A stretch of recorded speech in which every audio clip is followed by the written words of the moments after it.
नमस्ते, सत श्री अकाल। चलो आज स्टार्ट करते हैं एक नया चैप्टर पे। एक बहुत छोटा सा टॉपिक, फटाफट क्विक रैप, फटाफट रिवीजन करते हैं। सर क्या है analysis of financial statement. Analysis of financial statement क्या क्या, क्यों ज़रूरत है सर एनालिसिस करने की फाइनेंशियल स्टेटमेंट की, ऑब्जेक्टिव्स क्या क्या है। तो the objectives of analysis of financial statement are the financial statement are the sources of information. The financial statement क्या है, financial statement is the prior source, एक तरीके का सोर्स है, are the sources of information shareholders, investors, suppliers, government, etc. The main objective of the financial statement are as follows. सारे के सारे financial statement के मेन ऑब्जेक्टिव्स क्या है, क्यों करना है हमको ये एनालिसिस, क्या जरूरत आ गई एनालिसिस करने की। तो एनालिसिस करने का जरूरत ये आन पड़ा कि सर वो क्या करता है, वो हमको हेल्प करता है प्लानिंग के लिए, सर वो हमको असिस्ट करता है अर्निंग कितना हुआ बिजनेस का वो पहचानने के लिए, सर हमको वो असिस्ट करता है इन्वेस्टमेंट डिसीजन मेकिंग करने के लिए, वो हमको मैनेजमेंट करने के लिए मदद करता है ताकि हमारा मैनेजमेंट क्या हो, एकदम एफिशिएंट हो towards our organisation. To provide the financial information about the economic resources. Sir financial information about the economic resources का मतलब क्या सर कहाँ से मैं फंड्स रेज कर सकता हूँ वगैरह वगैरह, वो सारी details. To provide the information about the changes in the net resource. Sir in the net resource मतलब सर क्या क्या चेंजेस आ रहे बिजनेस में, क्या क्या अपने को एक नया बिजनेस में कुछ फंड ऐड करना है या फंड विड्रॉ करना है, किस तरीके से अपने को कितना रिसोर्स रखना है, कितना मैन पावर रखना है, कितना अपने को स्टॉक रखना है, वो सारी चीज़ों को हम लोग डीपली एनालिसिस करते हैं on the basis of this ratios. अब उसके बाद आगे बढ़ते to disclose other information that is in relevant to need of the user of the financial statement. Sir मतलब जिनको जैसा जैसा नीड आएगा उनके हिसाब से हमको वैसा वैसा एनालाइज करना पड़ेगा। सर जैसा जैसा मतलब सर जैसा जैसा का मतलब ये कि बेटा देखो अब शेयर होल्डर क्या बोलेगा, सर शेयर होल्डर तो सिर्फ उसको क्या चाहिए, पैसा, प्रॉफिट प्रॉफिट प्रॉफिट, उसका एक ही मोटिव है क्या सर, प्रॉफिट कमाना। वो तो बोलेगा अरे देखो भाई हम सिर्फ मारवाड़ी इंसान है, कितना पैसा लगाया कितना पैसा निकलेगा, धंधे में कितना x% है, x% है मतलब सर आज मेरा 1 रुपया, कल को तुम लोग मेरे को कितना का मल्टीप्लाई करके दोगे, हमको सिर्फ उससे मतलब होना चाहिए एज अ शेयर होल्डर और एज अ इन्वेस्टर। अब सर सप्लायर क्या सोचेगा, सप्लायर सोचेगा कि सर हमको कंपनी से ज़्यादा ऑर्डर मिले। सर कस्टमर से हम क्या सोचेंगे, कस्टमर से हम सोचेंगे कि भाई कस्टमर हमारा माल ज़्यादा से ज़्यादा खरीदे। तो सबका डिफरेंट पर्सपेक्ट्स के हिसाब से हमको सबका डिफरेंट एनालिसिस करने के लिए मौका मिलता है on the basis of the financial statement का एनालिसिस। अब उसके बाद आगे बढ़ते हैं। सर आगे बढ़ने में क्या है, एनालिसिस ऑफ फाइनेंशियल स्टेटमेंट में द फर्स्ट थिंग है हमको अभी यहाँ पे आपको सीखने मिलेगा कि sir vertical format of balance sheet क्या होता है। सर आज तक हम लोग ने जो भी किया है बैलेंस शीट के उसमें जो भी किया हम लोग ने हमेशा टी फॉर्मेट बैलेंस शीट किया, हमेशा हम लोग ने टी फॉर्मेट बैलेंस शीट किया है। इस टाइम हम लोग करेंगे क्या सर, वर्टिकल फॉर्मेट, इसको बोलते हैं क्या बेटा, vertical format of balance sheet. Vertical format of balance sheet, sir vertical format of balance sheet में फर्स्ट कहाँ से चालू होता है, the sources of the fund. Sources of the fund मतलब क्या, सर आप बिजनेस चालू करेंगे तो आप बिजनेस में पैसे कहाँ से ला सकते हैं। सर मैं बोला मैं बिजनेस में पैसे कहाँ से ला सकता हूँ, कहाँ से, सर एक तो मैं ला सकता हूँ ओनर का कैपिटल, और एक ला सकता हूँ सर मैं बाहर से कैपिटल। मतलब क्या सर, एक ओन्ड कैपिटल आएगा, और एक बोरोड कैपिटल आएगा, एक ओन्ड कैपिटल आएगा और एक बोरोड कैपिटल आएगा। सर ओन्ड कैपिटल मतलब क्या, याद करो थोड़े एसपी के दिन याद करो, एसपी में आप लोग ने पढ़ा होगा ये सब। सर एसपी में पढ़ाया था हमको एसपी के वाले सर ने कि सर ओन्ड मतलब इक्विटी वाले ने अपना पैसा लगाया तो वो, सर दूसरा सर वो प्रेफरेंस वालों ने पैसा लगाया तो वो, और क्या सर रिजर्व्स एंड सरप्लस में क्या क्या आता है सर रिजर्व्स एंड सरप्लस में देखो क्या क्या आता है बेटा, यहाँ पे देखो प्रॉफिट एंड लॉस अकाउंट आएगा, जनरल रिजर्व आएगा, सिक्योरिटी प्रीमियम आएगा। I am repeating, profit and loss account आएगा, जनरल रिजर्व आएगा, सिक्योरिटी प्रीमियम आएगा। ये तीनों को जब आप प्लस कर दोगे तो आपको क्या बन जाएगा, रिजर्व्स एंड सरप्लस बन जाएगा। After that sir fictitious asset कुछ हुआ तो उसको क्या कर दो भैया, फिक्टिशियस एसेट जैसा कुछ रहा, फिक्टिशियस एसेट जैसा कुछ भी रहा तो उसको आपको क्या करना है, फिक्टिशियस एसेट को आपको लेस करना है। फिक्टिशियस एसेट कुछ भी रहा तो उसको क्या करना है, फिक्टिशियस एसेट को आपको लेस करना है बेटा, यहाँ पे देखो लेस का साइन है, लेस करना है। तो फिक्टिशियस एसेट मतलब क्या, फिक्टिशियस एसेट जैसा कि गुडविल, क्या है जैसे कि गुडविल, डन। अब उसके बाद आगे बढ़ते हैं। सर बोरोड फंड में क्या क्या आएगा, बोरोड फंड का मतलब होता है कि ऐसा पैसा जो हम लोग बाहर से लेके आ सकते हैं। सर बाहर से मैं अगर पैसा लेके आऊंगा तो किस तरीके से पैसा लेके आ सकता था, दो ही तरीका बेसिकली, क्या सर बैंक से या तो पैसा लेके आ जाऊं, या तो मैं किससे पैसा लेके आ जाऊं, या तो मैं पैसा डिवेंचर होल्डर से लेके आ जाऊं। तो देखो यहाँ पे दिख रहा होगा आपको बैंक लोन एंड डिवेंचर्स, बाहर वालों का पैसा। अब उसके बाद आगे बढ़ते हैं सर, आपने टोटल कितना सोर्स ऑफ फंड लगाया, मतलब टोटल फंड अप्लाइड कितना अपने बिजनेस में, टोटल फंड अवेलेबल कितना है, वो हम लोग को यहाँ पे टोटल करके आउटर कॉलम में लिख देना है। आफ्टर दैट आता है कि सर एप्लीकेशन ऑफ फंड्स, अब यहाँ से अपना सेम गेम चालू हो जाता है, एप्लीकेशन ऑफ फंड। सर अब जो पैसा अपने बिजनेस में लाया, बिजनेस करने के लिए जो पैसा लाया, वो पैसा आपने किन किन रूपों से अपने बिजनेस में लगा के रखा है। तो मैंने बोला सर मैंने थोड़ा पैसा अपना फिक्स एसेट्स में लगा के रखा। तो देखो सबसे स्टार्ट हो गया, फिक्स एसेट से शुरुआत होगी। सर फिक्स एसेट में आपके पास क्या क्या है, मेरा लैंड एंड बिल्डिंग है, मेरे पास मशीनरी है, मेरे पास फर्नीचर है, मेरे पास व्हीकल है। अब उसके बाद क्या आता है सर, फिक्स एसेट्स के बाद सर मैंने कोई दूसरे पर्सन में इन्वेस्टमेंट करके रखा है, सर मैंने कोई दूसरे कंपनी में इन्वेस्टमेंट करके रखा है। सर मैंने रिलायंस के शेयर खरीदे, मैंने टाटा के शेयर खरीदे, मैंने इन्वेस्टमेंट्स करके रखे। तो सर इन्वेस्टमेंट भी आपने अपने पैसे को यूज़ किया है। उसके बाद सर वर्किंग कैपिटल क्या होता है, working capital is a capital जो हमारी डे टू डे बिजनेस को रन करने के लिए काफ़ी ज़्यादा ज़रूरत रखता है। डे टू डे बिजनेस को रन करने के लिए काफ़ी ज़्यादा हमको क्या लगता है, ज़रूरत लगता है। तो सर वर्किंग कैपिटल को किस तरीके से कैलकुलेट करते हैं बेटा, वर्किंग कैपिटल का फॉर्मूला है current asset minus current liability, current asset minus current liability. मतलब क्या सर, अब हमको क्या पढ़ना पड़ेगा, पहले तो करंट एसेट क्या होता है और दूसरा पढ़ना पड़ेगा कि करंट लाइबिलिटी क्या होता है। तो सर पहले देखते हैं हम लोग करंट एसेट में क्या क्या आता है। सर करंट एसेट में फर्स्टली आता है what does a current asset include? The first thing the current asset includes is the quick assets. quick asset मतलब सर अगर आज मैं बाहर गया, मुझे क्या चाहिए, मुझे आज मुझे ना पैसे कन्वर्ट करके चाहिए। सर बहुत इमरजेंसी आ गई, सब बिजनेस में बहुत ज़्यादा ज़रूरत आ गई पैसे की, मुझे आज का आज मुझे क्या चाहिए, आज का मुझे पैसे कन्वर्ट करके चाहिए। सर पैसे कन्वर्ट करके चाहिए, मैंने बोला आज का आज। तो सर क्या सर एक कैश हो सकता है, कैश तो आज की तारीख में अगर आज की तारीख में आप जाओगे पैसे लेने के लिए तो मिल जाएगा। उसके बाद नेक्स्ट आएगा सर अपने को बैंक बैलेंस, बैंक में जितना पैसा मिलेगा उससे पढ़ाई अपना ही पैसा है। उसके बाद sir gold investment instant convert हो सकता है, गोल्ड मार्केट में जाके आप इंस्टेंट बेच सकते हो। हाँ सर इन्वेस्टमेंट इंस्टेंट बेच सकते हैं। सर डेटर्स को आप फोर्स करके पैसे निकाल सकते हो जिनको उधारी पे माल भेजा है, हाँ सर कर सकते हैं। सर बिल रिसीवेबल, जो सर अपना ड्यू होने वाला बिल रिसीवेबल, उसको क्या हम लोग उससे पैसे मांग सकते हैं, हमारा बिल ऑनर करवा सकते हैं। हाँ सर यस, हम अपना बिल को क्या ऑनर करवा सकते हैं। तो मीन्स क्या सर, क्विक असेट्स के अंदर क्या क्या आएगा बेटा, क्विक असेट्स के अंदर आएगा कैश, बैंक, डेटर्स और bill receivable. Cash, bank, debtors, bill receivable, ये चारों को मिला देंगे। ये चारों को जब मिला देंगे तो अपना क्या बन जाएगा, ये चारों को मिलाने के बाद अपना बन जाएगा क्विक असेट। अब इसके बाद आता है क्विक असेट्स के बाद आता है non quick assets. Non quick assets मतलब यार वही असेट, वही करंट असेट जो बार बार फटाफट बिकेगा नहीं। मैं आज का मेरे को पैसे चाहिए तो मैं आज का पैसे जाके नहीं ले पाऊंगा, आज का मुझे पैसे चाहिए तो मैं मार्केट में जाके आज का उसको कन्वर्ट नहीं करा पाऊंगा, वही होगा मेरा quick assets, non quick assets. Non quick assets में क्या है, फर्स्ट आपका stock, the second is your prepaid expense and the third is your advances.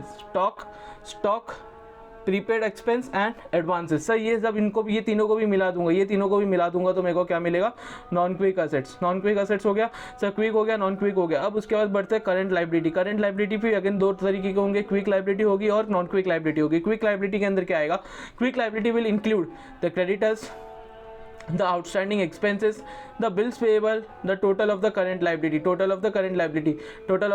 quick liability। उसके बाद नॉन क्विक लाइबिलिटी में क्या आएगा सर, बैंक ओवरड्राफ्ट। आज का आज अपन बैंक का अगर पैसे मेरे पास कम है मैं क्यों जाऊँगा बैंक का ओडी आज का आज भरने को, मैं आराम से भरूंगा। डन, तो ये हो गया नॉन क्विक लाइबिलिटी। तो इसको टोटल करेंगे अपने को क्या मिल जाएगा, टोटल करंट लाइबिलिटी। अब वर्किंग कैपिटल का फॉर्मूला क्या है, current assets minus current liability. देखो यहाँ पे मैंने लिखा हुआ है working capital is equal to current assets minus current liability, यहाँ पे दिख रहा है यस। तो इससे आपको क्या मिल जाएगा, टोटल फंड कंपनी के अंदर कितना हम लोग ने एम्प्लॉय करके रखा हुआ है, टोटल फंड हमने हमारी कंपनी में कितना एम्प्लॉय करके रखा हुआ है। सर ये हो गया आपका बैलेंस शीट का डिस्कशन। अब इसके बाद बढ़ते हैं सर इसके ऊपर सम्स कैसे आएंगे, चलो आ जाओ इसके ऊपर सम्स कैसे आएंगे। तो आ जाओ अपने टेक्स्ट बुक्स ले लो, टेक्स्ट बुक्स में आ जाओ। सबसे बेस्ट है सर अपने टेक्स्ट बुक में से ये चैप्टर को करके जाना, बिकॉज ये चैप्टर में से कोई इतना ज़्यादा भारी कुछ ऐसा कुछ आएगा नहीं, हार्ड एंड फास्ट इतना कुछ ज़्यादा आएगा नहीं।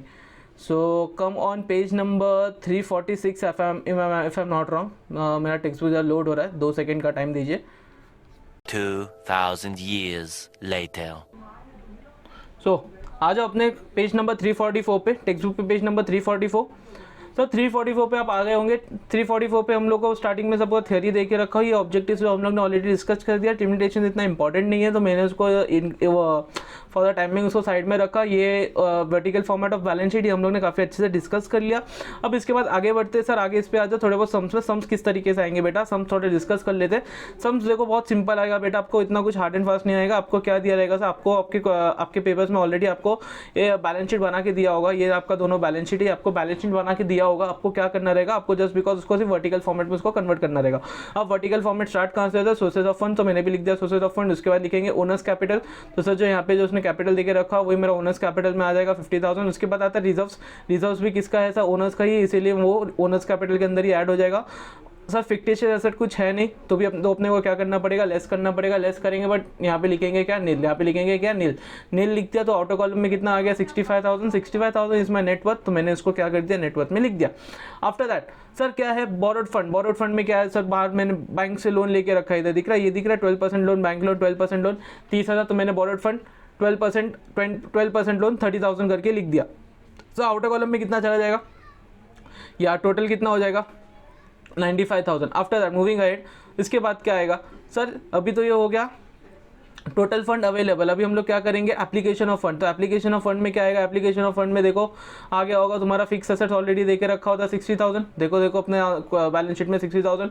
इन्वेस्टमेंट ऑलरेडी देके रखा होता 10,000, तो वो भी मैंने इन्वेस्टमेंट में लिख दिया। अब उसके बाद आता था चेंजेस इन वर्किंग कैपिटल में देके रखा था करंट असेट और करंट लाइबिलिटीज। तो सर करंट असेट क्या था, करंट असेट हमको देके रखा था 55,000, करंट लाइबिलिटी क्या देखा था 30,000। हम लोग ने फॉर्मूला क्या पढ़ा था कि भाई working capital is equal to current asset minus current liability, current asset minus current liability. याद आ रहा है क्या नहीं, current asset minus current liability. हाँ sir, current asset minus current liability याद आ रहा है। तो 55,000 माइनस 30,000, तो ऑटो कॉलम में कितना आ जाएगा बेटा 25,000। तो ये ऑटो कॉलम में आ गया। Now this 25 plus 60 plus 10 comes to 95 which is our total of balance sheet. तो आपको इस तरीके से ही छोटा मोटा सम आएगा, कोई काफ़ी सा बड़ा कोई सम नहीं आएगा। इलस्ट्रेशन नंबर 2 मैं डिस्कस नहीं कर रहा, वो आप लोग घर पे भी कर सकते हो, काफ़ी same to same similar sum है।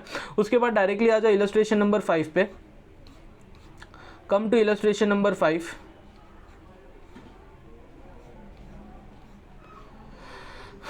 आ गए आप इलस्ट्रेशन नंबर 5 में। सर इलस्ट्रेशन नंबर 5 में यहाँ पे आपको देके रखा हुआ था सर, यहाँ पे आपको 2 साल का बैलेंस शीट देके रखा हुआ, हमको बोला हुआ है कि कंपैरेटिव बैलेंस शीट बनाना। हमको क्या देके रखा हुआ, कंपैरेटिव बैलेंस शीट बनाना। कंपैरेटिव बैलेंस शीट का मतलब क्या होता है सर, हमको पूरा का पूरा balance sheet as it is vertical format में बनाना है, पूरा वर्टिकल फॉर्मेट में as it is balance sheet बनाना है। और उसके बाद क्या करना है, 2019 को 2020 में से माइनस करना है, 19 को 20 में से माइनस करना है, तो अपने को एक डिफरेंस मिलेगा।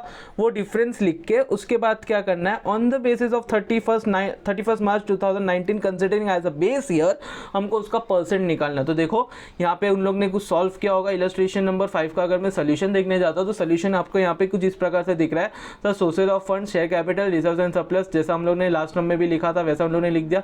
तो 2 साल का उन्होंने यहाँ पे डेटा लिख दिया 2,50,000 3,70,000। सर 3,70,000 में से 2,50,000 3,70,000 में से 2,50,000 को लेस किया तो कितना आ गया sir 1,20,000। Now what they have done sir 1,20,000 formula it would be 1,20,000 divide by 2,50,000 into 100। इस तरीके से उन लोग ने किया होगा, तो ये आपको आ गया होगा 48% का इंक्रीज। तो ऐसा ही आपको सिमिलरली पूरा वर्टिकल फॉर्मेट का बैलेंस शीट पहले बना लेना है, उसके बाद फिर डिफरेंस निकालना है। डिफरेंस निकालने के बाद आपको परसेंटेज अप्लाई कर देना है। इस तरीके से आपका कंपेरेटिव बैलेंस शीट भी बन जाएगा।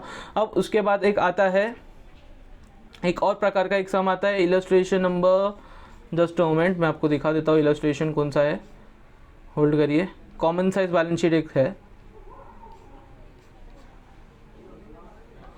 If I am not wrong it was illustration number 7, just a moment. ये देखिए कॉमन साइज स्टेटमेंट आ गया इधर, कॉमन साइज स्टेटमेंट।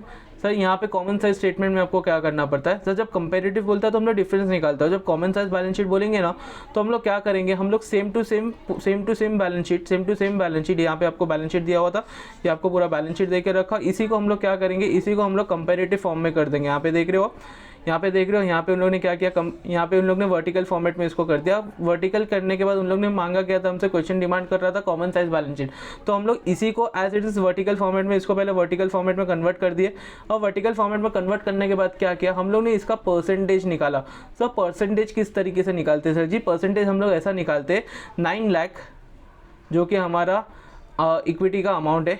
सर यहाँ पे इंस्टीट्यूट से तुम्हारी गलती हुई, यहाँ पे उन लोग ने थोड़ा मिसमैच कर दिया। सो 9 lakh divide by 9 lakh divide by 16 lakh 30, 9 lakh divide by 16 lakh 30 जो कि हमारा क्या है बैलेंस शीट का टोटल है।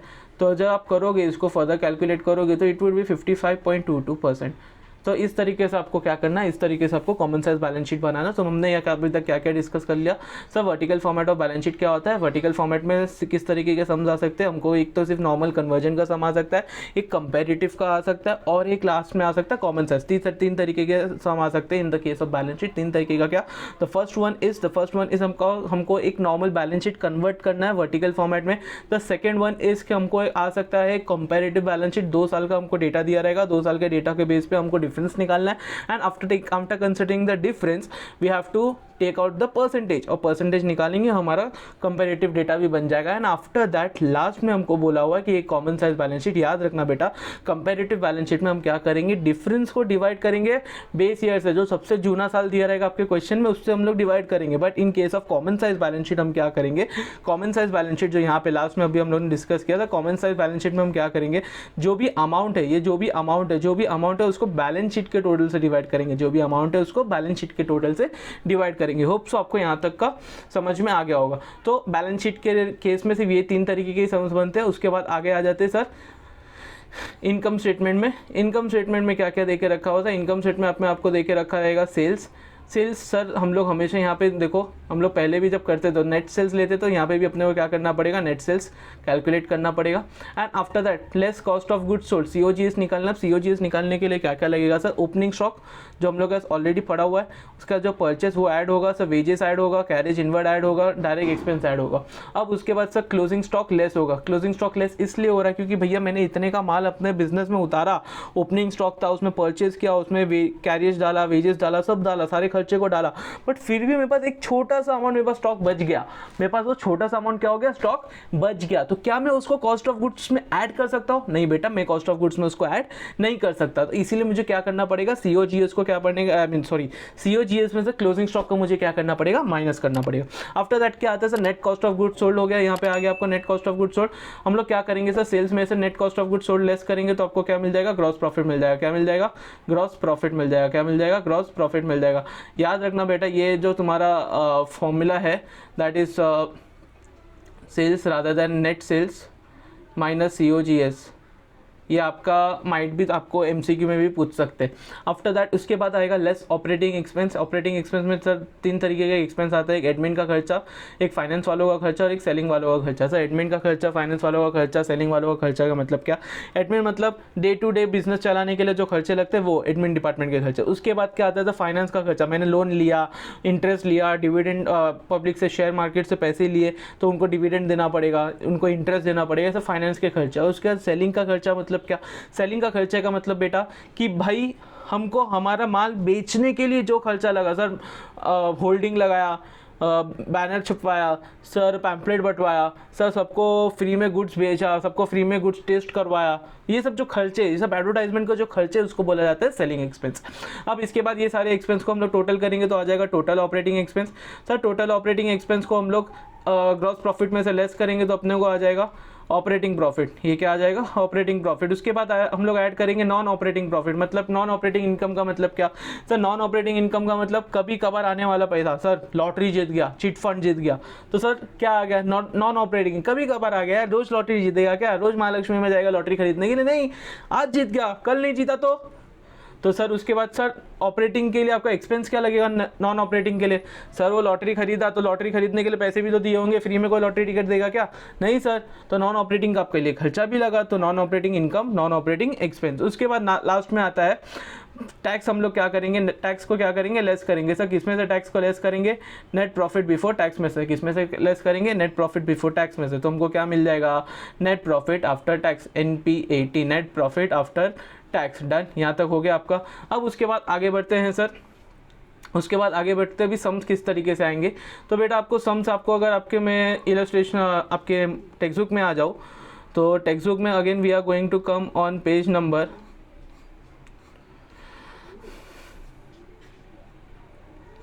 इनकम एंड एक्सपेंस का मैं बोल रहा हूँ, इनकम एक्सपेंस का इलस्ट्रेशन नंबर 4 पे आ जाओ। कि वहाँ पे बोला हुआ है कि sir convert the following trading and profit and loss account, convert the following trading and profit and loss account into an vertical income and expenditure account, यहाँ पे दिख रहा है। तो सर यहाँ पे अपने को सब डिटेल दे के रखा था। और उसके बाद सर स्टार्ट कहाँ से हुआ, तो स्टार्ट हुआ सेल्स से, जैसा हम लोग ने पढ़ा अभी सेल्स से स्टार्ट हुआ। उसके बाद sir cost of goods sold को लेस किया, उसके अंदर क्या क्या आया सर, ओपनिंग स्टॉक आया, परचेस आया, वेजेस आया, और क्लोजिंग स्टॉक को क्या किया, लेस किया। सर ओपनिंग स्टॉक को ऐड किया, परचेस को ऐड किया, वेजेस को ऐड किया, पर क्लोजिंग स्टॉक को लेस किया। ये सब करने के बाद अपने को एक अमाउंट आया 9 लाख का। 9 lakh is my cost of goods sold and 12 lakh is my sales. तो हम लोग ने 12 लाख में से 9 लाख को माइनस किया तो कितना आ गया, 3 लाख रुपया। This is my GP, this is my gross profit. Sir gross profit में से क्या करूँगा, operating expense, admin expense, office expense is only your admin expense, ठीक है, यही आपका एडमिन एक्सपेंस है। एडमिन एक्सपेंस को लेस किया, सेलिंग एक्सपेंस लेस किया, फाइनेंस चार्जेस को लेस, फाइनेंस एक्सपेंस को लेस किया। तो ये सारे एक्सपेंस को मैंने लेस किया। तो पहले इसको तो मैंने टोटल कर दिया, मतलब नॉन ऑपरेटिंग एक्सपेंस से ऑपरेटिंग एक्सपेंस बना के, फिर उसको क्या किया मैंने, ग्रॉस प्रॉफिट में से ऑपरेटिंग एक्सपेंस को लेस किया, तो मुझे क्या मिल जाएगा, नेट प्रॉफिट मिल जाएगा। सर अभी इसी के आगे क्वेश्चन दिया होता कि लेस टैक्स, तो ले यहाँ पे से लेस टैक्स करता और फिर मेरे को मिल जाता NPAT। क्या मिलता sir, NPAT, net profit after tax. Done. तो ये आपका एक वर्टिकल फॉर्मेट के लिए सम ऐसा आ सकता है। सेकंड आ सकता है सर, आपको क्या बोलेंगे, एक कंपेरेटिव फाइनेंशियल स्टेटमेंट बोलेंगे, वो आपको इलस्ट्रेशन नंबर 6 में डिस्कस किया हुआ है। इलस्ट्रेशन नंबर 6 में देखेंगे तो उसमें क्या दिया हुआ है सर, आपको ऑलरेडी सब कुछ पूरा इनकम स्टेटमेंट वर्टिकल फॉर्मेट में बना के दे दिया रहेगा। 2 साल का आपको फॉर्मेट बना के दे दिया रहेगा, पूरा क्वेश्चन बना के दे दिया रहेगा। आपको आंसर में क्या करना रहेगा बेटा जी, आपको आंसर में बेटा जी आपको करना पड़ेगा सेम टू सेम। आपको क्या करने का, पहले तो कॉपी पेस्ट कर देने का। देखो यहाँ पे पूरा एज इट इज़ पूरा कॉपी पेस्ट हो गया, ये भी एज इट इज़ यहाँ पे पूरा कॉपी पेस्ट हुआ, ये भी एज इट इज़ यहाँ पे पूरा कॉपी पेस्ट हुआ। फिर क्या किया उन लोगों ने, डिफरेंस निकाला, मतलब 6 लाख में से 4 लाख को क्या किया, माइनस किया। फिर वापस 3,60,000 में से क्या किया, 2,20,000 को माइनस किया। तो हमको ये डिफरेंस आता गया, 2 लाख आया, 1,40,000 आया, 60,000 आया, 3,20,000। तो ऐसा आपको क्या करने का, डिफरेंस निकालने का। और उसके बाद क्या करने का, परसेंटेज निकालना है। परसेंटेज कैसे निकालेंगे बेटा जी, परसेंट निकालेंगे जो आपको मैं पहला 50% वाला निकाल के बता रहा हूँ आपको। 2 lakh divide by 4 lakh into 100, मतलब क्या बन गया सर जो हमारा डिफरेंस आया वो उसको डिनोमिनेटर में किसको रखने का, बेस ईयर को। बेस ईयर कौन सा, मैं आपको पहले से बोलते आ रहा हूँ, जो सबसे जूना है उसको पकड़ने का। सर 2018 सबसे जूना, तो मैंने बेस ईयर 2018 वाले को पकड़ा। डिफरेंस मेरा 2 लाख था, 2 लाख को मैंने डिवाइड किया 4 लाख से और इंटू 100 किया, तो मेरे को 50% मिलेगा। अब सर इंक्रीज़ हो रहा है कि डिक्रीज़ हो रहा है कैसा पता चलेगा, अरे मेरा भाई 31 मार्च 2018 को 4 लाख था सर, 31 मार्च 2019 को 6 लाख हो गया। क्या हो गया, जादू हो गया, डोरेमोन की छड़ी चल गई क्या, नहीं सर। 4 लाख का 6 लाख कैसे बन गया, 4 लाख का 6 लाख, सब बड़ा होगा तभी बड़ा है ना, इसीलिए क्या हो रहा है, इंक्रीज़ हो रहा है। तो जैसा सर हमारे सारे फिगर्स इंक्रीज़ हो रहे थे, तो ये वाले सब में सब कुछ increase in the form of आपको परसेंटेज निकालना पड़ेगा। अब इसके बाद सर, इसके बाद और भी कुछ आएगा क्या सर, इसके बाद इनकम साइड, इनकम के लिए और कुछ नहीं है, इनकम में से भी इतना ही दो प्रकार के आपको सम्स आते हैं। अब इसके बाद आगे बढ़ जाता हूँ सर, इसके बाद वापस नोट्स में आ जाता हूँ। नोट्स में आके मैं क्या नोट्स में आके सर मैंने आपको यहाँ पे स्टेप्स भी लिखा के रखे हो, मैं आपको स्टेप्स दिखा देता हूँ। कंपेरेटिव फाइनेंशियल स्टेटमेंट बनाने के लिए स्टेप्स क्या है वो आपको मैंने यहाँ पे काफ़ी भली बात ही दिखा के रखा है। मैंने जो सम अभी आपके साथ टेक्स्ट बुक में डिस्कस किया, एक सम मैंने आपको यहाँ पे लिखा के रखा हुआ है। उसके बाद सर फिर मैंने इनकम एंड एक्सपेंडिचर का कंपेरेटिव कैसे बनाने का उसके बारे में नोट्स लिखा हुआ है। सेम सम जो मैंने अभी आपके साथ डिस्कस किया वो सम आपको मैंने यहाँ पे अपने नोट्स में भी इंक्रीज डिक्रीज के लिए पूरा बता के रखा। उसके बाद आ जाते हैं एक फ्रेशली स्टार्ट करते हैं cash flow statement. Sir cash flow statement क्या होता है, सर कितने का कैश आया, कितने का कैश गया, कितने का कैश आया, कमन कितने का कैश आया, कितने का कैश गया, ये हमको कैश फ्लो स्टेटमेंट बताता है। ये हमको क्या बताता है, ये हमको कैश फ्लो स्टेटमेंट बताता है। सर कैश आया कैश गया, कैश आया कैश गया, कैश आया कैश गया, हाँ मस्त एक्शन कर रहे हो सर। कैश आया कैश गया मतलब क्या सर, सर कैश आया कैश गया मतलब क्या सर, मैंने कितने का कैश में इनकम कमाया, मैंने कितने में कैश में खर्चा किया, मैंने कितने में कैश में इनकम कमाया, मैंने कितने में कैश में खर्चा किया। सर इंपॉर्टेंस क्या है सर, कैश फ्लो बनाने की क्या जरूरत है बड़ी, क्या इंपॉर्टेंस है सर, इंपॉर्टेंस क्या है, वो हमको एक शॉर्ट टर्म डिसीजन यहाँ पे दिख रहा है, मैं आपको हाईलाइट भी करते हुए चलता हूँ। सर हमको क्या है वो, एक तो हमको short term financial planning decision में हेल्प करता है, तो शॉर्ट टर्म हम डिसीजन ले पाएंगे। सर हमको लिक्विडिटी पोजीशन एनालाइज करने में हेल्प करता है, हमको हमारा कैश मैनेजमेंट सबसे बेस्ट तरीके एफिशिएंट मैनेजमेंट एफिशिएंट करने का मदद करता है। Helps to comparative study, sir आज मेरा कैश इतना था, कल को मेरे को जाके शायद इतना लगेगा, कि कंपेरेटिव स्टडी कर पाएंगे हम लोग। उसके बाद sir helps to study the receipts and payment, sir कितने का पैसा मैंने रिसिट किया, कितने का पैसा मैंने पे किया sir helpful for dividend declaration, sir इतने का डिविडेंड हमारी कंपनी डिक्लेयर कर सकती है क्योंकि हमने इतना इतने का कैश में पैसा कमाया, या हमको इतने इतने का कैश में एक्सपेंस इनकर करना है, उसके बाद इतना कंपनी का पैसा बचेगा तो हम डिविडेंड दे सकते हैं, खुशी खुशी रजामंदी के साथ हम दे सकते हैं। उसके बाद क्या sir tool for planning, sir planning के लिए क्या है वो एज अ टूल एक्ट करता है। सर कैश फ्लो स्टेटमेंट कैसा दिखता है, आ जाओ बेटा कैश फ्लो स्टेटमेंट कुछ इस तरीके से दिखता है। Format of the cash flow, sir format of the cash flow में सबसे फर्स्ट स्टार्ट होता है तुम्हारा कहाँ से, cash flow from operating activity. Sir operating का मतलब बेटा ये होता है कि हम लोग रोजाना जो रोजमर्रा जिंदगी में जो काम करते हैं, मतलब क्या सर मेरा धंधा क्या, मैं अगर एक प्लास्टिक बॉटल का मैन्युफैक्चरर हूँ तो मैं प्लास्टिक बॉटल बनाने के लिए जो भी मैं खरीदूंगा, जो भी मैं बेचूंगा, मतलब माल मैंने परचेज किया, उसके ऊपर काम किया, वेजेस पे किया, वेजेस पे करके मस्त पे एक बॉटल बनाया, बॉटल बना के बाहर बेच दिया, तो ये मेरा क्या, ये मेरा रोजमर्रा जिंदगी, मेरा रोजमर्रा धंधा है। तो it is my operating income. बार बार जितना काम करूंगा इतना पैसा आएगा, जितना काम करूंगा इतना पैसा आएगा, काम बंद कर दूंगा पैसा नहीं आएगा, काम करूंगा पैसा आएगा, काम बंद कर दूंगा पैसा नहीं आएगा। सर मतलब क्या सर उसके अंदर अपने को क्या करना है सर, नेट प्रॉफिट अपने को ऑलरेडी अपने को दिया रहेगा हमेशा, उसके अंदर अपने को क्या करना है सर, उसके अंदर अपने को डेप्रिसिएशन को क्या करना है, ऐड करना है। सर डेप्रिसिएशन को ऐड क्यों कर रहे हैं, क्योंकि sir ji depreciation is a non cash expense. Depreciation is a non cash expense मतलब नहीं समझा sir, depreciation is non cash expense का मतलब क्या बेटा, ये पैसा नहीं जाता, ये पैसा नहीं जाता। आप क्या करते हो, आप अपने प्रॉफिट में से एक थोड़ा सा पोर्शन निकालते हो और फेंक देते हो एक गुल्लक में। इस गुल्लक का नाम बोला जाता है प्रोविजन फॉर डेप्रिसिएशन, उस गुल्लक का नाम बोला जाता है प्रोविजन फॉर डेप्रिसिएशन। सर आप लिटरली कैश नहीं निकालते हो। आपने कहीं देखा एडमिशन रिटायरमेंट डेट, हमने इतने सारे लेक्चर्स नहीं देखा रहेगा तो सर पास में मैंने सारे रिवीजन लेक्चर्स रिकॉर्ड करके रखा हुआ है, आप उसको देख सकते हैं। सर इतना सारे हमने एडमिशन रिटायरमेंट डेट डिसोल्यूशन सब में कैश बैंक अकाउंट तो हर उसमें बनाए थे, तो बट क्या हमने एक भी इफेक्ट डेप्रिसिएशन का कैश बैंक से लूट किया, नहीं किया। क्यों, because cash bank is a non cash expense, हम वहाँ से प्रॉफिट में से सारे अपोर्शन कर देते। अब उसके बाद सर इंटरेस्ट पेड, इंटरेस्ट क्या भैया, इंटरेस्ट कब भरना पड़ता है, जैसे आप लोन लोगे तो लोन लेना क्या आपका रोजमर्रा जिंदगी का काम है क्या, आप क्या बैंकर हो, नहीं सर मैं बैंकर नहीं, मैं तो एक बॉटल मैन्युफैक्चरर हूँ। तो मेरा लोन लेना क्या मेरा रोजमर्रा जिंदगी का काम है, नहीं सर लोन लेना मेरा रोजमर्रा जिंदगी का काम नहीं है।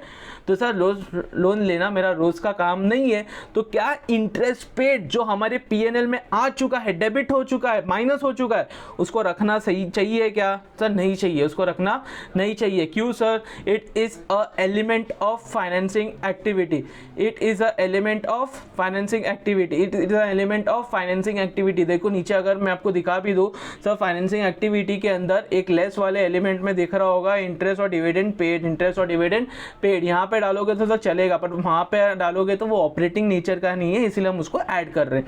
अब उसके बाद क्या हो रहा है sir loss on sale of assets, asset बेचने से कुछ नुकसान हो गया यार, रोज असेट बेचने के लिए आया क्या तू, असेट बेचना तेरा काम है क्या, नहीं सर असेट बेचना मेरा काम नहीं, आज एक दिन मेरा कुछ असेट बिक गया तो सर आज एसेट बिका है, रोज तो एसेट नहीं बिकेगा, सर रोज एसेट नहीं बिकेगा ना, रोज नहीं बिकेगा ना, तो सर अगेन ऑपरेटिंग है क्या, नहीं सर ऑपरेटिंग तो नहीं है, इसीलिए वहां से क्या करेंगे सर, वो लॉस ऑन सेल ऑफ को क्या करेंगे, ऐड करेंगे। क्यों सर ऐड कर रहे हैं, क्योंकि ऑलरेडी बेटा जब हम लोग ने नेट प्रॉफिट निकाला रहेगा उसके अंदर लॉसेस को क्या किया रहेगा, डेबिट किया रहेगा, क्योंकि debit all expenses and losses बोल के रखा, तो पीएनएल में हमने डेबिट किया होगा। सर उसके बाद sir interest dividend received, profit on sale of asset, जैसा हमको यहाँ पे लॉस हुआ, वैसा यहाँ पे प्रॉफिट भी हो सकता है। सर अगर प्रॉफिट हुआ तो उसको लेस किया, और इंटरेस्ट डिविडेंड कमा लिया तो उसको लेस किया। क्यों किया लेस सर, क्योंकि ये भी क्या है, इंटरेस्ट डिविडेंड रिसीव, ये भी एक तरीके का क्या है, ये भी एक तरीके का आपका ये भी एक तरीके का आपका इन्वेस्टिंग नेचर ऑफ काम। इन्वेस्टिंग नेचर ऑफ काम में मतलब क्या सर, आपको इंटरेस्ट कौन क्यों देगा, आपको क्यों इंटरेस्ट क्यों देगा कोई, सर आपको इंटरेस्ट तभी मिलेगा ना जब आपने किसी को लोन दे के रखा हुआ है। सर आपको डिविडेंड क्यों कोई देगा, क्योंकि जब आपने किसी में इन्वेस्ट करके रखा तभी आपको इंटरेस्ट मिलेगा। इसीलिए क्या है sir, interest and dividend receive मुझे मिल रहा है, वो मिल रहा वाली चीज़ें कहाँ पे जाएंगी, मेरी इन्वेस्टमेंट में जाएंगी। कहाँ पे जाएंगी, मेरी इन्वेस्टमेंट में जाएगी। अब उसके आगे बढ़ता हूँ सर, ये हो गया, ये तो हो गया sir at less in what, in the PNL. अब उसके बाद आता है सर वर्किंग कैपिटल में क्या क्या, वर्किंग कैपिटल में भी कुछ चेंजेस आएंगे क्या, हाँ सर जी वर्किंग कैपिटल में भी कुछ चेंजेस आएंगे। सर वर्किंग कैपिटल इंक्रीज हुआ, वर्किंग कैपिटल इंक्रीज हुआ और करंट लायबिलिटी डिक्रीज हुआ, करंट लायबिलिटी इंक्रीज हुआ और करंट एसेट डिक्रीज हुआ, करंट लायबिलिटी इंक्रीज हुआ, करंट एसेट डिक्रीज हुआ। तो ये समझने का कि भाई वो क्या करना है, वो दोनों को हमको ऐड करना है, वो क्या करना है, ये दोनों को ऐड करना है। सर अब मैं हर एक चीज़ तो मैं आपको डीपली नहीं बता सकता ना, फास्ट ट्रैक का तो मतलब नहीं रह गया। अब उसके बाद नेक्स्ट क्या है सर, करंट एसेट को क्या किया, अगर करंट एसेट इंक्रीज हुआ और करंट लाइबिलिटी डिक्रीज हुआ, करंट असेट इंक्रीज हुआ, करंट लाइबिलिटी डिक्रीज हुआ, तो उसको क्या कर देने का, लेस कर देने का। अब ये चीज़ आप समझो। अगर नहीं समझे हो तो प्लीज़ मुझे टेलीग्राम चैनल पे मुझे जो भी है एक मुझे आप टाइप कर सकते हो। मैं श्योरली आपको जितना हेल्प कर सकता हूँ मैं आपको हेल्प करने के लिए अवेलेबल हूँ। अब उसके बाद नेक्स्ट समझते हैं sir cash flow from investing activity. अब इन्वेस्ट करेंगे, इन्वेस्टमेंट करेंगे, तो इन्वेस्ट करेंगे तो अपने को इंटरेस्ट मिलेगा। हाँ जी सर, इन्वेस्टमेंट मिलेगा, इन्वेस्टमेंट में इंटरेस्ट मिलेगा सर जी। तो इंटरेस्ट मिलेगा, डिविडेंड मिलेगा, ये क्या है, ये आपका एक तरीके का इनकम का जरिया है। ये एक तरीके का क्या है बेटा, इनकम का जरिया है। तो इसको क्या करेंगे, ऐड करेंगे। सर ऐड क्यों किया, क्योंकि सर आपको इंटरेस्ट मिला है। इंटरेस्ट कैसा मिलेगा रे दोस्त, इंटरेस्ट तुझे कैश में मिलेगा, बैंक में मिलेगा, जो भी मिला। तेरा कैश या बैंक बैलेंस बढ़ रहा है कि कम हो रहा है, सब बढ़ रहा है, बढ़ रहा है, बढ़ रहा है। कैश बैंक बैलेंस मेरा बढ़ रहा है, इसी वजह से क्या हो रहा है, इसी वजह से मैं उसमें क्या कर रहा हूँ, ऐड कर रहा हूँ। सर मैंने लोन लिया, मैंने बैंक में गया, लोन लिया, बैंक से लोन लेके आया। सर लोन लेके आने पर बैंक वाला तेरे अकाउंट में पैसा जमा करेगा, तेरा बैंक बैलेंस बढ़ेगा कि कम होगा। सर बैंक बैलेंस वापस बढ़ेगा, तो अगेन लोन ऐड होना चाहिए। सर दूसरी ओर चलता हूँ, सर आपने जो लोन लिया था वो लोन को क्या किया आपने, रीपे कर दिया। वो लोन को क्या किया आपने, रीपे कर दिया। तो वो लोन रीपे हो रहा है, तो अगेन लोन रीपेड क्या होना चाहिए, लेस होना चाहिए। सर आपने जो शेयर्स वगैरह में पैसे लिए थे, लोगों से पैसे लिए थे हमारी कंपनी के लिए, फाइनेंस करने के लिए हमको लोग पैसे दिए। तो जो पैसे दे रहे हैं वो क्या है सर, हमारा एक तरीके का हमारा क्या है, हमको शेयर्स के लिए पैसे मिल रहे हैं। सर बेटा पैसे मिलेंगे ना, पैसे मिलेंगे तो क्या तेरा कैश बैलेंस बढ़ेगा कि कम होगा। सर कैश बैलेंस बढ़ेगा, तो कैश बैलेंस बढ़ेगा तो कैश को बढ़ाओ कि कम करो। सर बढ़ा, तो ऐड किया सर। इसीलिए issue of shares, issue of debentures क्या हो रहा है, ऐड हो रहा है। उसके बाद सर अगर आपने जब इशू किया था तो पैसे आपको मिले थे, जब डिबेंचर रीपे करोगे, डिबेंचर का रीपेमेंट करोगे, लोन का रीपेमेंट करोगे, तो पैसे जाएंगे तो क्या बैलेंस को बढ़ाना चाहिए कि घटाना चाहिए, सब घटाना चाहिए। तो घटाओ, तो लेस किया बेटा, देखो यहाँ पे लेस, थर्ड वाला फर्स्ट वाला item redemption of shares and debentures done. Hope so cash flows मैंने काफ़ी अच्छे से टाइम देके डिस्कस कर लिया है। उसके बाद सर ये आपको मैंने एक master chart of all formulas बना के दे दिया हुआ। इसमें से सर आपको क्या क्या इंपॉर्टेंट है। सर इंपॉर्टेंट में अगर मैं आपको बोलूँ तो सर ये करेंट रेशो है, क्विक रेशो है, ये करेंट रेशो है, क्विक रेशो है, ग्रॉस प्रॉफिट रेशो जो बचपन से करते आ रहे हो, नेट प्रॉफिट रेशो इंपॉर्टेंट है, और रिटर्न ऑन कैपिटल एम्प्लॉयड। ये ऐसे 5-6 इंपॉर्टेंट है। तो कृपया करके आप इसको अच्छे से देख के जाइएगा। सर मैं अभी आपको ये सारी चीज़ों को मैं आपको याद तो नहीं करा सकता, बट येस आपको मैंने एक अच्छा सा मैंने आपको एक समराइज नोट दे दिया है कि आप यहाँ पे आके आप पूरा अपने आप को ब्रश अप कर सकते हो। सर इसके सम्स किधर कैसे आएंगे सर, क्विक वो थोड़ा डिस्कस कर लेते हैं, ताकि आपको फॉर्मूला तो नहीं एटलीस्ट मैं सम ही डिस्कस कर लूँ। तो सर करंट रेशो का फॉर्मूला किस तरीके से आएगा, आ जाओ इस पर मैं दिखा देता हूँ आपको। करंट रेशो का फॉर्मूला कुछ आएगा, देखो current ratio formula just a moment guys. देखो करंट रेशो का आ जाओ। सर करंट रेशो के लिए क्या आपको कुछ सम में ऐसा दिया रहेगा, आपको कुछ इस प्रकार से डिटेल दिया रहेगा, debtors, bills payable, loose tool, stock, bank OD, ठीक है, क्रेडिटर्स। सर आपको पहले इसमें से आइडेंटिफाई करना पड़ेगा कौन सा करंट एसेट है, कौन सा करंट लाइबिलिटी है। सर डेटर्स करंट एसेट है, क्रेडिटर्स करंट लाइबिलिटी है, बिल्स पेएबल करंट लाइबिलिटी है, स्टॉक, सर स्टॉक क्या है, स्टॉक करंट एसेट है sir ji, loose tool sir current asset है sir ji, bank OD current liability है सर जी। तो देखिए सर यहाँ पे ये सारी चीज़ों को प्लस किया तो हमको क्या मिला, करंट एसेट मिल गया, करंट लाइबिलिटी मिल गया। हमारा करंट रेशो का फॉर्मूला क्या बोलता है, करंट रेशो का फॉर्मूला बोलता है current assets upon current liabilities. So current assets upon current liabilities मतलब 1 लाख डिवाइड बाय 60,000, तो 1 लाख डिवाइड बाय 60,000 करेंगे तो अपने को रेशो मिल जाएगा 5:3, हमको रेशो मिल जाएगा 5:3। उसके आगे सर सम बढ़ता हूँ, मैं आगे बढ़ता हूँ सर। आगे फिर हमको दिया होगा एक क्विक रेशो भी कैलकुलेट करने के लिए। क्विक रेशो के लिए फॉर्मूला क्या है सर, क्विक रेशो के लिए बोला जाता है क्विक असेट्स। क्विक असेट्स क्या आता है सर, क्विक असेट्स मीन्स आपको मैं बहुत शॉर्टकट में बता देता हूँ बेटा। Quick assets is equal to current assets minus inventory, current assets minus inventory. Sir quick assets थोड़ा अच्छे से लिखो ना सर, ये क्या है समझ में नहीं आ रहा है, एक सेकेंड ना बेटा। आपके लिए मैंने ये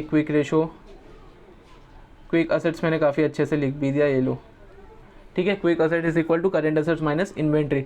तो सर क्विक असेट्स अपन क्विक लाइबिलिटीज में क्या आएगा सर, क्विक लाइबिलिटीज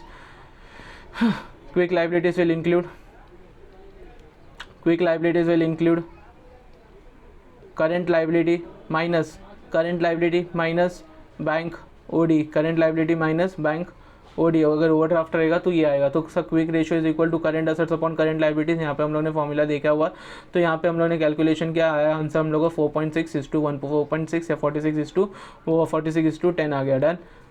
ये आ गया आपका current ratio, gross profit ratio. तो यार बच्चे को पता है gross profit upon net sales, gross profit upon net sales, gross profit upon net sales in 200। Sir ये नहीं पता तो सर मैं कुछ नहीं कर सकता सर, ये तो मैंने अपने एफ में काफ़ी अच्छे से इसको डिस्कस किया, ग्रॉस प्रॉफिट कैसे निकलते हैं इसको भी काफ़ी अच्छे से डिस्कस किया। सर नेट प्रॉफिट मतलब gross profit minus indirect expenses.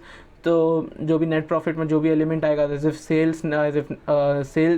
Sales plus closing stock minus purchase minus opening stock, और ये सारा चीज़ आएगा divide by minus indirect expense as well divide by net sales in 200। तो net profit upon net sales आ गया। यहाँ पे उसका फॉर्मूला का विद रेशियो विद सम दे के रखा हुआ है, विद एग्जांपल दे के रखा हुआ है। डन। आफ्टर दैट लास्ट में बढ़ते operating ratio is equal to cost of goods sold. Sir ऐसा आपको पूरा सम में पूरा डिटेल दिया रहेगा, ये टेंशन मत लेना। यहाँ पे आपको देखो यहाँ पे कैसा पूरा सम में डिटेल दे के रखा हुआ है, cost of goods sold, operating expense, sales return. तो सेल्स रिटर्न क्या हो जाएगा, लेस हो जाएगा, मतलब 10 lakh minus 60,000 is equal to 9,40,000। तो देखो यहाँ पे 9,40,000 उन लोग ने लिया भी है, यहाँ पे 9,40,000 यहाँ पे दिख रहा है 9,40,000। तो 7 लाख प्लस 60,000 इन दोनों को प्लस किया तो ऑपरेटिंग रेशियो के क्या आएगा, operating ratio is equal to COGS plus operating expense divide by net sales. देखो आ गया आंसर। इस तरीके से आपको रेशियो निकालने के लिए पूरा समझ आएगा, ऐसा कुछ हार्ड एंड फास्ट नहीं आएगा, तो काफ़ी चिंता मत लेना। काफ़ी इजी चैप्टर है बेटा, 10 मार्क के लिए आएगा ऑप्शन में, तो प्लीज़ काफ़ी अच्छे से इसको करके जाना। रिटर्न ऑन कैपिटल एम्प्लॉयड एक बार देख लो। Sir return on capital employed का फॉर्मूला क्या है, net profit upon capital employed, net profit upon capital employed. Sir आपको ऑलरेडी सेल्स दे के रखा हुआ है, COGS दे के रखा हुआ, ऑपरेटिंग एक्सपेंस दे के रखा, तो आप क्या करोगे, 10 lakh minus 5 lakh minus 3 lakh. Sir 10 lakh में से 5 लाख कम किया, सर 10 लाख में से 5 लाख, तो 5 लाख में से 3 लाख मतलब 2 लाख आया अपने को प्रॉफिट। तो 2 lakh divide by 5 lakh into 100। Done. ये भी आपका आ गया रिटर्न ऑन कैपिटल एम्प्लॉयड, 40% का आपका रिटर्न ऑन कैपिटल एम्प्लॉयड आएगा। अब उसके बाद आगे बढ़ जाता हूँ। इस तरीके से मेरे ख्याल से इस तरीके से अपना पूरा सम खत्म हो जाएगा। ठीक है, ये आपका आ गया इलस्ट्रेशंस वगैरह जो आपको खुद से टेस्ट और नॉलेज वाला पार्ट है। तो होप सो मैंने इसको काफ़ी अच्छा टाइम दे के और पूरा रिवीजन लेक्चर्स कराया है। सो देखते रहिए, पढ़ते रहिए, क्योंकि पढ़ेगा इंडिया तभी तो बढ़ेगा इंडिया।